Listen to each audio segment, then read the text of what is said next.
तो आज है हमारा फोटोशॉप का क्लास नंबर 3। तो पिछले जैसे क्लास में मैंने आपको बताया था इंट्रोडक्शन के बारे में, एक्चुअली फोटोशॉप क्या होता है, और उसके बाद आपको दिखाया था कि इसका जो इंटरफेस है वो किस तरह दिखने में।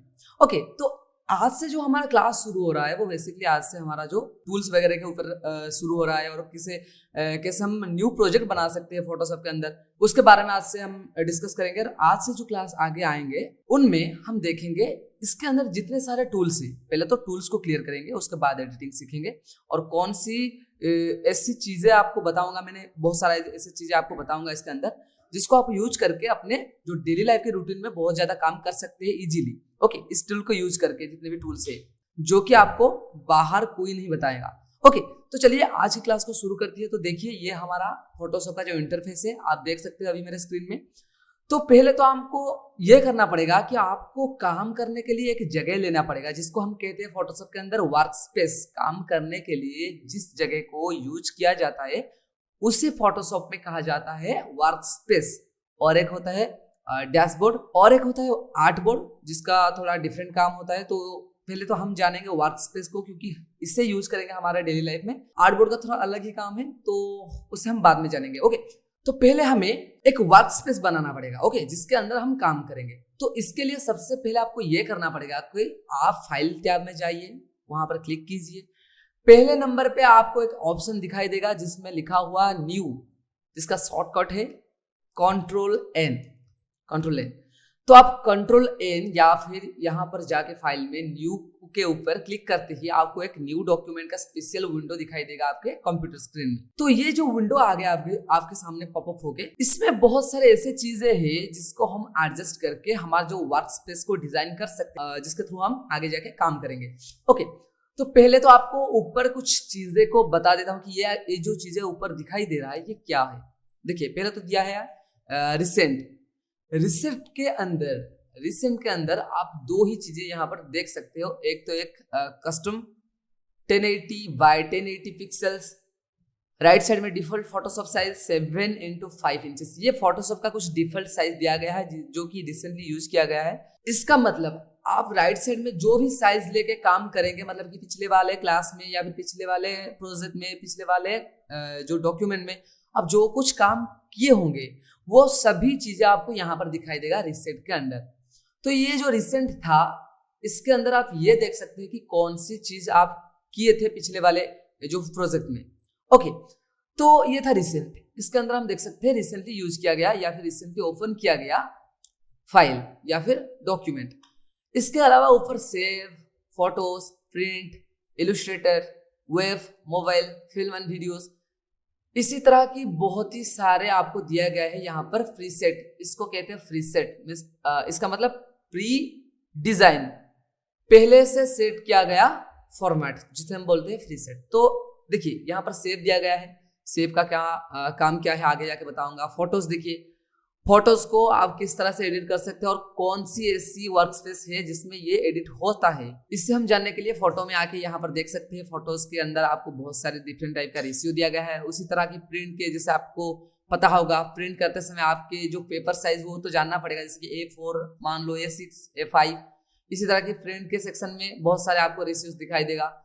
आर्ट एंड इलस्ट्रेटर यहाँ पर भी दिखाई देगा। वेब जो मोबाइल में ऐप बनाया जाता है, जो सॉफ्टवेयर बनाया जाता है, विंडो के लिए हो या फिर जो एंड्रॉइड के लिए हो, मतलब कि आपकी जो डिजाइन किया जाता है, आपका जो डिजाइन किया जाता है पिक्चर, उसी के हिसाब से आपके यहाँ पर दिया गया है रेशियोज। उसी तरह मोबाइल में, ओके, मोबाइल में दिया गया है। आप जिस भी डिजाइन को बनाना चाहते हैं, जिस डिजाइन को बनाना चाहते हैं, आप यहाँ पर देख के उसका साइज नाप सकते हैं। ओके, तो ये था हमारा कुछ टैब ऊपर जो कि आपको यहाँ पर दिखाई देगा न्यू डॉक्यूमेंट के विंडो में। तो इसके अलावा जो मेन चीज है, मतलब कि जो राइट साइड में आपको दिखाई दे रहा है, इससे हमारा जो मेन फोकस है इसके ऊपर। ओके, तो पहले आपको क्या करना पड़ेगा कि पहले आपको यहाँ पर देना पड़ेगा नेम। मतलब कि हर चीजों को अगर आप ऑर्गेनाइज करके रख रहे हैं तो आपके जो डॉक्यूमेंट में है, आप जो डॉक्यूमेंट बना रहे हैं, उसमें कोई दिक्कत नहीं होगा ढूंढने के लिए उसे अपने लोकेशन में। पर अगर आप मान लो कोई भी डॉक्यूमेंट बना लिया हो और उसे सेव करना भूल गए हो तो कोई बात नहीं, पिछले आप जब एडिट कर देते हो या फिर बना देते हो किसी भी चीज को, वापस आप लास्ट में जाके उसे सेव कर सकते हो किसी भी लोकेशन पे। पर अगर फिलहाल आप पहले से भी सेव कर देते हो तो और भी अच्छा होगा आपके लिए। ओके, तो मान लो मैंने सेव किया, क्लास 3। ओके, तो पहले मैंने यहाँ पर क्लास 3 रीनेम कर दिया। उसके बाद नीचे आएंगे, नीचे देखिए यहाँ पर दिया गया है width and height. Width means आपकी चौड़ाई, हाइट आप जान सकते हैं हाइट। तो ये जो चौड़ाई और हाइट मतलब कि विड्थ एंड हाइट, ये जो दोनों चीजें ये क्या है, ये हमारा जो कैनवास है उसका साइज है।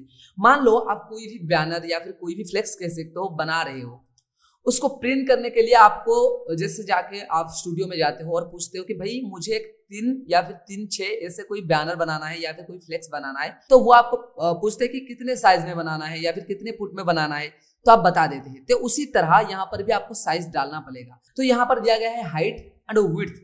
तो ये जो हाइट एंड विड्थ दिया गया है उसको भी नापने के लिए कुछ पैरामीटर्स दिया गया है। जैसे कि मान लो यहाँ पर राइट साइड में लिखा हुआ है पिक्सेल्स। तो ये जो पिक्सेल्स होता है क्या होता है, मैंने आपको बताया था पिक्सल के ऊपर डिपेंडेंट है फोटोशॉप, क्योंकि ये एक रास्टर बेस्ड सॉफ्टवेयर है। तो ये जो पिक्सल है हमारे जितने भी मोबाइल में फोटोज आप देख रहे हैं वो सारे पिक्सल के ऊपर डिपेंडेंट है। और एक बात यहाँ पर दिया गया है इंचेस, सेंटीमीटर, मिलीमीटर, पॉइंट, पिकास। तो ये सब डिफरेंट पैरामीटर दिया गया है, जिसको आप रखना चाहते हैं तो रख सकते हैं। तो ये कंप्यूटर के लिए मतलब कि मोबाइल के लिए डिजाइन किया गया है, मतलब कि मैं अभी फिलहाल कर रहा हूँ मोबाइल के लिए, तो इसलिए मैंने पिक्सल रखा हुआ है। ओके, जब आप बैनर बनाएंगे तो सेंटीमीटर या फिर इंचेस में बनाएंगे। ओके, आपको पता होगा बैनर आप आगे जाके बनाना सीखेंगे, जब बनाना सीखेंगे तब आप जान लोगे। ओके, तो अभी आपको क्या करना है ना, आपको ये जो पिक्सेल्स है इसे रख लेना है। उसके बाद आपको क्या करना है, यहाँ पर विड्थ और हाइट जितना आपको चाहिए, जैसे कि मैंने मान लो कोई बैनर का साइज जैसे कि 1920 विड्थ रख रहा हूँ, 1080 हाइट रख रहा हूँ। ओके, तो ये जो 1920 और 1080 इसका मतलब क्या है, मान लो आपको 1920 विड्थ रहेगा, मीन्स इसका जो चौड़ाई है वो 1920 मतलब 1920 पिक्सेल्स। पिक्सल मतलब आपकी इस तरह से एक छोटे छोटे स्क्वायर ब्रैकेट है जिसको लेकर 1920 पिक्सल को लेकर एक कैनवास बनता है जिसका विड्थ है 1920। तो ये जो है ये क्या है, मतलब कि हाइट से ज्यादा है या फिर हाइट से कम है? हाइट से ज्यादा है। तो अगर हाइट से ज्यादा होता है तो ये कौन सी फॉर्मेट में देखना मिले, तो ये कौन सी फॉर्मेट में दिखाई देगा, ये हॉरिजॉन्टली।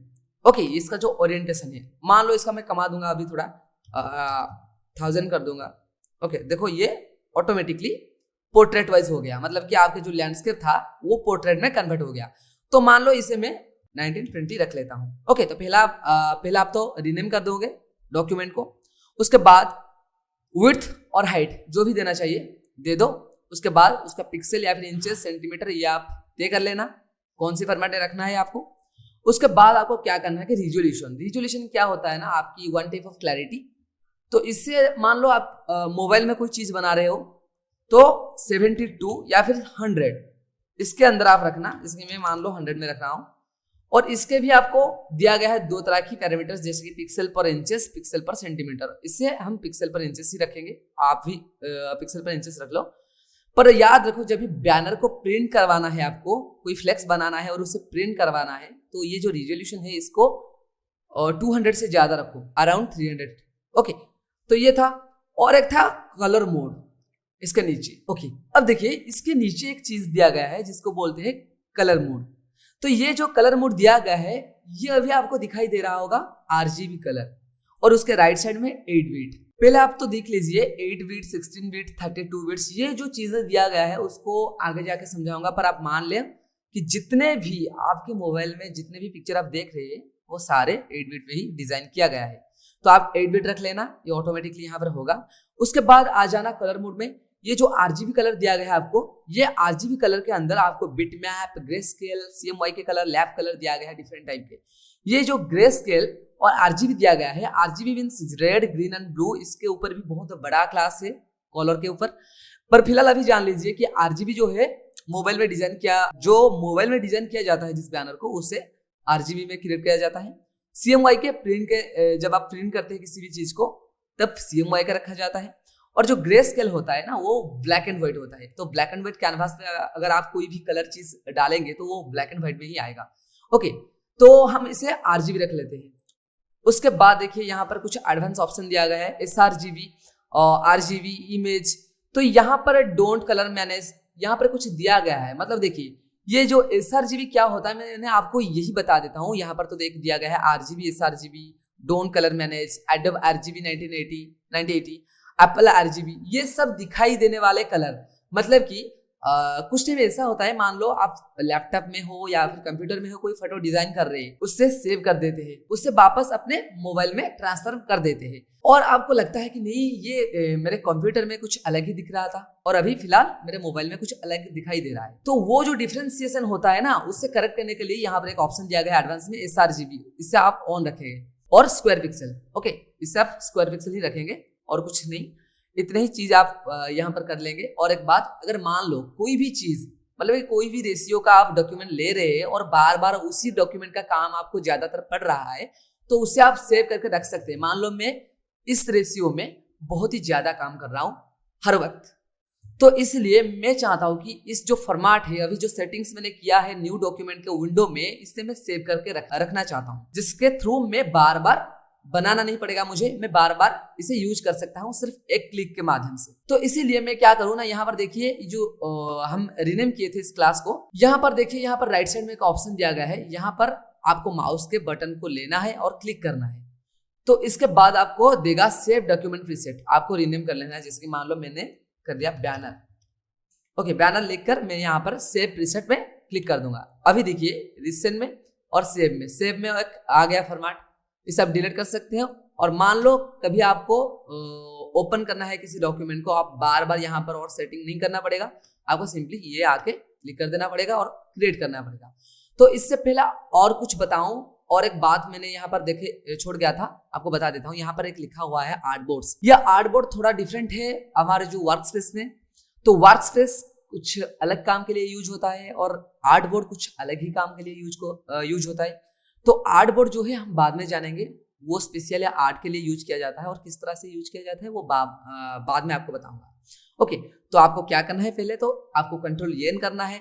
एन करने के बाद यह इस तरह के एक न्यू डॉक्यूमेंट आएगा विंडो, वहां पर पहले रीनेम कर देना है, उसके बाद विड्थ हाइट देना है, पिक्सल्स रखना है या फिर इंचेस रखना है, सेंटीमीटर रखना है, ये आपको तय कर लेना है। उसके बाद आपको रिजोल्यूशन आपके हिसाब से, अगर मोबाइल के लिए यूज कर रहे हो तो 100 रखना, प्रिंट आउट के लिए अगर यूज कर रहे हो प्रिंट आउट के लिए तो आप आई थिंक 200 से 300 के बीच रखना। और यहाँ पर पिक्सल पर इंचेस रखना, पैरामीटर्स आरजीबी कलर मोड या फिर बिटमैप, CMYK, ग्रे स्केल, अगर आपको यहाँ कुछ रखना है तो रख लेंगे। और एक दिया गया है बैकग्राउंड कंटेंट्स, यहाँ पर अगर आप व्हाइट रखते हैं तो व्हाइट बैकग्राउंड दिखाई देगा वर्क स्पेस, जिस तरह से आप यहाँ पर देख रहे हैं।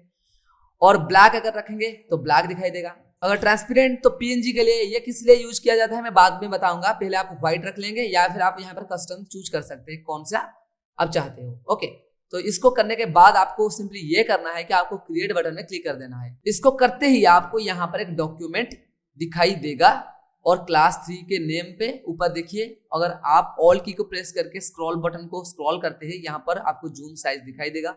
ओके, RGB दिखाई देगा यहाँ पर जिस भी फॉर्मेट में था कलर मोड में, और नाम दिखाई देगा किस डॉक्यूमेंट का किस नाम से सेव हुआ है।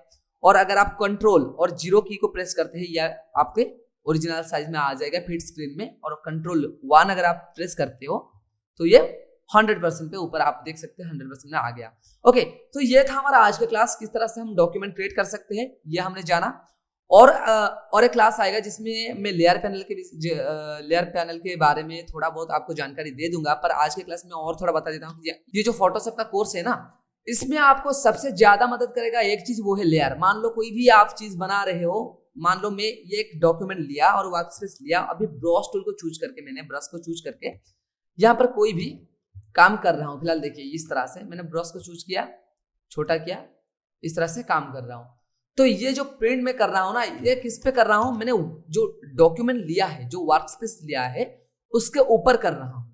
तो ये क्या हुआ ना, देखिए मैं अगर इस तरह से कर रहा हूँ और वापस मुझे याद आया कि नहीं, मुझे इस तरह से करना नहीं चाहता, क्योंकि मैं चाह रहा हूँ इसको थोड़ा उठाकर कहीं दूसरा लेने के लिए, तो ये मेरे से पॉसिबल नहीं हो पाएगा, क्योंकि ये ना हमारे पर्टिकुलर इस वर्कस्पेस के ऊपर ही प्रिंट हो गया।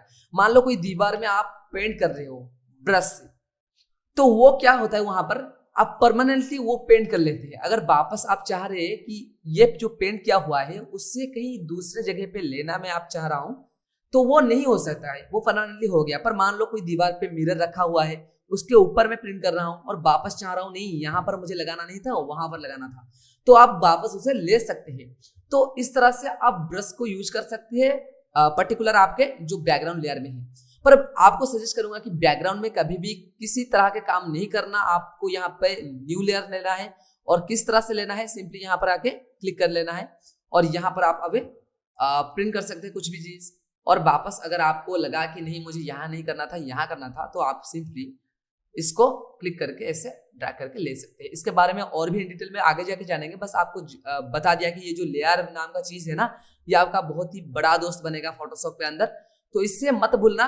और इसके थ्रू हम सीखेंगे फोटो एडिटिंग को बेहतरीन तरीके से। ओके, तो ये था हमारा आज के क्लास। आज के क्लास में मैंने आपको बता दिया कि किस तरह से हम डॉक्यूमेंट क्रिएट कर सकते हैं फोटोशॉप के अंदर, और किस तरह के आप जो प्रीसेट सेव कर सकते हो, किस तरह की प्रीसेट इसके अंदर है, किस तरह से डॉक्यूमेंट ओपन कर सकते हो। तो इसको लेकर आगे हम और भी कुछ चीजें जानेंगे और अगले क्लास से हम शुरू करेंगे टूल्स के बारे में। टूल्स के बारे में हम इन डिटेल में जानेंगे कि किस तरह से इसके जो टूल्स है उसे हम किस तरह से यूज कर सकते हैं। तो तब तक आप भी कोई न्यू डॉक्यूमेंट बना लो और इससे थोड़ा प्रैक्टिस कर लो। ओके, तो फिर मिलेंगे, इससे आप और भी थोड़ा प्रैक्टिस कर लीजिए, फिर वापस मिलेंगे नेक्स्ट क्लास में।